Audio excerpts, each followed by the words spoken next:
ಯೇಸು ಸ್ವಾಮಿಯ ಪಟ್ಟಣದಲ್ಲಿ ಹಾದು ಬರುತ್ತಾ ಇರುವಾಗಲೇ ದೇವರ ಆಲಯವನ್ನು ಪ್ರವೇಶ ಮಾಡುವುದಕ್ಕಾಗಿ ಹೋಗುವಾಗ ಆ ಆಲಯದಲ್ಲಿ ವ್ಯಾಪಾರಸ್ಥರು ಇರುವಂಥದ್ದನ್ನು ಕಂಡು ಯೇಸು ಕೋಪವುಳ್ಳವನಾಗಿ ನನ್ನ ಆ ದೇವರ ವಾಕ್ಯದ 49ನೇ ಅಧ್ಯಾಯ 46ನೇ ವಚನ ನೋಡ್ತೇವೆ, ನನ್ನ ಆಲಯವು ಪ್ರಾರ್ಥನೆಯ ಆಲಯವಾಗಿರುವುದು ಎಂದು ಬರೆದದೆಯಲ್ಲ, ಆದರೆ ನೀವು ಅದನ್ನು ಕಳ್ಳರ ಗವಿಯಾಗಿ ಮಾಡಿದ್ದೀರಿ ಎಂದು ಹೇಳಿ ಅವರನ್ನು ಹೊರಗೆ ಹಾಕಿದನು. ದೇವರಿಗೆ ಸ್ತೋತ್ರ. ಇವತ್ತು ಪ್ರಪಂಚದಲ್ಲಿರುವ ಸಂಗತಿಗಳು ಕೂಡ ಇದೇ ಆಗಿಲ್ಪಟ್ಟಿದೆ. ದೇವರ ಆಲಯವನ್ನು, ದೇವರ ಸಭೆಯನ್ನು ಅನೇಕ ಕಡೆಗಳಲ್ಲಿ ಇವತ್ತು ಕಳ್ಳರ ಗವಿಗಳನ್ನಾಗಿ, ವ್ಯಾಪಾರದ ಸ್ಥಳಗಳನ್ನಾಗಿ, ತಮ್ಮ ಅನುಕೂಲತೆಗೆ ಬೇಕಾಗಿರುವ, ಇವತ್ತು ತಮ್ಮ ಸ್ಥಾನಮಾನಕ್ಕಾಗಿ ಬೇಕಾಗಿರುವ, ಇವತ್ತು ರಾಜಕೀಯಕ್ಕೆ ಆಡಳಿತಗಳು ನಡೆಸುವುದಕ್ಕಾಗಿ ಬೇಕಾಗಿರುವ ಇವತ್ತೊಂದು ಮನೆಯಾಗಿ ಅದನ್ನು ಮಾಡಿಕೊಂಡಿದ್ದಾರೆ. ಅನೇಕರು ಈ ಸಭೆಗೆ ಅಲ್ಲಿ ನಾವು ನೋಡುವಾಗ ಸ್ಥಾನಮಾನಗಳು, ಗೌರವಗಳು, ಪಟ್ಟ ಪದವಿಗಾಗಿ ಹೋರಾಟ ಮಾಡುತ್ತಾ ಇವತ್ತು ಆ ಸಭೆ ದೇವರ ನಿವಾಸ ಎಂಬುದೇ ಇವತ್ತು ಮರೆತು ಹೋಗಿ ಜನರು ಅಲಿತಾ ಇದ್ದಾರೆ. ಅವತ್ತು ಕಳ್ಳರ ಗವಿಯಾಗಿ ಮಾಡಲ್ಪಟ್ಟಿತು. ಇಂದೂ ಸಹ ಅದೇ.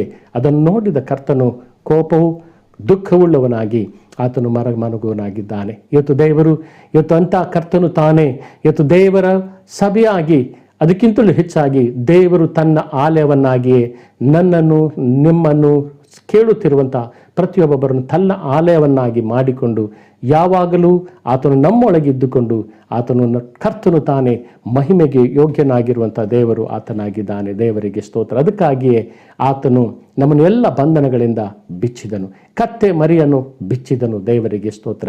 ಸತ್ಯವೇದದಲ್ಲಿ ಬಿಚ್ಚಿರಿ ಬಿಚ್ಚಿರಿ ಎಂಬುದಾಗಿ ಕೆಲವು ಕಡೆಗಳಲ್ಲಿ ನಾವು ನೋಡುವಂಥದ್ದನ್ನು, ಇನ್ನೊಂದು 2 ಸಂಗತಿಗಳನ್ನು ಹೇಳುವುದಕ್ಕಾಗಿ ನಾನು ಇಷ್ಟಪಡುತ್ತೇನೆ. ಎರಡನೇದಾಗಿ ನಾವು ನೋಡುವುದಾದರೆ, ನಮಗೆ ಗೊತ್ತಿರುವ ಹಾಗೆ ಯೋಹಾನ ಸುವಾರ್ತೆ 11ನೇ ಅಧ್ಯಾಯ 43ನೇ ವಚನದಿಂದ 44ನೇ ವಚನದವರೆಗೆ ನಾವು ನೋಡ್ತೇವೆ. ಇದರಲ್ಲಿ ದೇವರು ಮಾಡಿದ ದೊಡ್ಡ ಅದ್ಭುತ. ಲಾಜರನು, ಮಾರ್ಥ, ಮರಿಯಳು ಇದ್ದಂಥ ಕುಟುಂಬ, ಅವರ ದೇವರು ಆ ಕುಟುಂಬದ ಮೇಲೆ ಯೇಸುವಿಗೆ ಬಹಳವಾದ ಪ್ರೀತಿ ಇತ್ತು. ಆದರೆ ಒಂದು ದಿವಸ ಅನಾರೋಗ್ಯದ ನಿಮಿತ್ತವಾಗಿ ಲಾಜರನು ಸತ್ತು ಅವರನ್ನು ಸಮಾಧಿ ಮಾಡಿ ಯೇಸುವಿಗೆ ಅದು ವಿಷಯ ಗೊತ್ತಾಯಿತು. ಆದರೆ ಅವರು ಬಂದು ಸೇರುವವರೆಗೆ 3-4 ದಿವಸಗಳಾಗಲ್ಪಟ್ಟಿತ್ತು. ಆದರೆ ಯೇಸು ಆ ಲಾಜರನ ಸಮಾಧಿ ಬಳಿಗೆ ಬಂದು ಆತನು ಹೇಳುತ್ತಾನೆ, ದೇವರಿಗೆ ಸ್ತೋತ್ರ ಮಾಡಿ, ಲಾಜರನೇ ಹೊರಗೆ ಬಾ ಎಂದು ಕೂಗಿದನು. ಸತ್ತಿದ್ದವನು ಹೊರಗೆ ಬಂದನು. ಅವನ ಕೈ ಕಾಲುಗಳು ಬಟ್ಟೆಯಿಂದ ಕಟ್ಟಲ್ಪಟ್ಟಿದ್ದವು. ಅವನ ಮುಖವು ಕೈಪಾವಡದಿಂದ ಸುತ್ತಿತು. ಯೇಸು ಅವರಿಗೆ, ಅಂದರೆ ತನ್ನ ಶಿಷ್ಯರಿಗೆ, ಅವನನ್ನು ಬಿಚ್ಚಿರಿ ಹೋಗಲಿ ಅಂದನು. ಅವನನ್ನು ಬಿಚ್ಚಿರಿ, ಅವನು ಹೋಗಲಿ ಎಂದು ಹೇಳಿದನು. ದೇವರಿಗೆ ಸ್ತೋತ್ರವಾಗಲ್ಪಡಲಿ. ಲಾಜರನು ದೇವರಲ್ಲಿ ಕರ್ತನಾದ ಯೇಸುವಿನಲ್ಲಿ ಪ್ರೀತಿಯುಳ್ಳವನು, ಭಯಭಕ್ತಿಯುಳ್ಳ ಕುಟುಂಬದಲ್ಲಿ ಇದ್ದವನು, ದೇವರ ಸತ್ಯತೆಯನ್ನು ತಿಳಿದುಕೊಂಡವನು, ದೇವರ ವಾಕ್ಯವನ್ನು ತಿಳಿದುಕೊಂಡವನಾಗಿದ್ದಾಗ್ಯೂ ಸಹ ಅನಾರೋಗ್ಯದ ನಿಮಿತ್ತವಾಗಿ ಸತ್ತನು. ಆದರೆ ಯೇಸು ತನ್ನ ಅಧಿಕಾರದಿಂದ ಅವನನ್ನು ಪುನರುತ್ಥಾನವಾಗಿ ಎಬ್ಬಿಸಿ ನಿಲ್ಲಿಸಿದನು. ದೇವರ ಜೀವವು ಅವನಲ್ಲಿ ನೆಲೆಯಾಯಿತು. ದೇವರ ಶ್ವಾಸವು ಅವನಲ್ಲಿ ತುಂಬಲ್ಪಟ್ಟಿತು. ಸತ್ತವನು ತಿರುಗಿ ಆತನು ಎದ್ದು ಬಂದನು. ಆದರೆ ಎದ್ದು ಬಂದು ಜೀವಿಸುವನಾಗಿದ್ದರೂ ಕೂಡ ಅವನ ಸ್ಥಿತಿ, ಅವನು ಕಟ್ಟಲ್ಪಟ್ಟ ಸ್ಥಿತಿ ಆಗಿತ್ತು. ಮುಖಗಳು, ಅವನ ಕೈ ಕಾಲುಗಳು ಎಲ್ಲ ಬಟ್ಟೆಯಿಂದ ಸುತ್ತಲ್ಪಟ್ಟದಾಗಲ್ಪಟ್ಟಿತು. ಆದರೆ ಅಲ್ಲಿ ನಾವು ನೋಡುತ್ತೇವೆ, ಇವನನ್ನು ಬಿಚ್ಚಿರಿ, ಇವನು ಹೋಗಲಿ ಎಂದು ತನ್ನ ಶಿಷ್ಯರಿಗೆ ಹೇಳಿದನು. ಅವನನ್ನು ಬಿಚ್ಚಿರಿ. ಇವತ್ತು ದೇವರ ಮಕ್ಕಳಾಗಿರುವಂಥ ನಾವು ನಮ್ಮ ಜೀವಿತದಲ್ಲಿ ಕೂಡ ನಾವು ಇವತ್ತು ದೇವರನ್ನು ಆರಾಧಿಸ್ತಾ ಇರ್ತೇವೆ, ದೇವರನ್ನು ಸ್ತುತಿಸ್ತಾ ಇದ್ದೇವೆ, ದೇವರನ್ನು ಮಹಿಮೆ ಪಡಿಸ್ತಾ ಇದ್ದೇವೆ, ದೇವರನ್ನು ಕೊಂಡಾಡ್ತಾ ಇದ್ದೇವೆ. ಆದರೆ ಅನೇಕ ಸಂಗತಿಗಳಿಂದ ನಾವು ಕಟ್ಟಲ್ಪಟ್ಟವರು ಆಗಿದ್ದೇವೆ.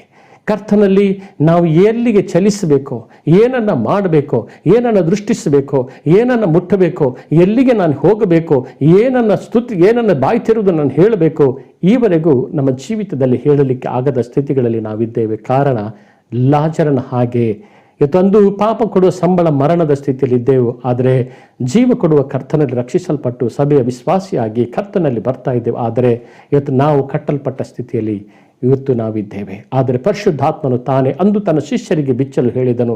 ಆದರೆ ಇವತ್ತು ಸಭೆಯಲ್ಲಿ ಸಭಾ ಪಾಲಕರನ್ನು ಇವತ್ತು ಪರಿಶುದ್ಧಾತ್ಮನನ್ನು ಕರ್ತನು ತನ್ನ ಪ್ರಸನ್ನತೆಯೊಂದಿಗೆ ಇವತ್ತು ನಮ್ಮನ್ನು ಬಿಚ್ಚಿ ಹೋಗಲಿ ಎಂಬುದಾಗಿ ಆತನು ಹೇಳುತ್ತಾನೆ. ದೇವರ ವಾಕ್ಯಕ್ಕೆ, ದೇವರ ನಾಮಕ್ಕೆ ಸ್ತೋತ್ರ. ಆಗ ಅವನ ಮುಖವು, ಅವನು ತನ್ನ ದೇವರ ವಾಕ್ಯದ ನೋಡುತ್ತೇವೆ, ಅವನ ಮುಖವು ತೆರೆಯಲ್ಪಟ್ಟಿತು, ಕೈಕಾಲುಗಳು ತೆರೆಯಲ್ಪಟ್ಟಿತು, ಅವನು ಹೋದನು ಎಂಬುದಾಗಿ. ದೇವರಿಗೆ ಸ್ತೋತ್ರವಾಗಲ್ಪಡಲಿ.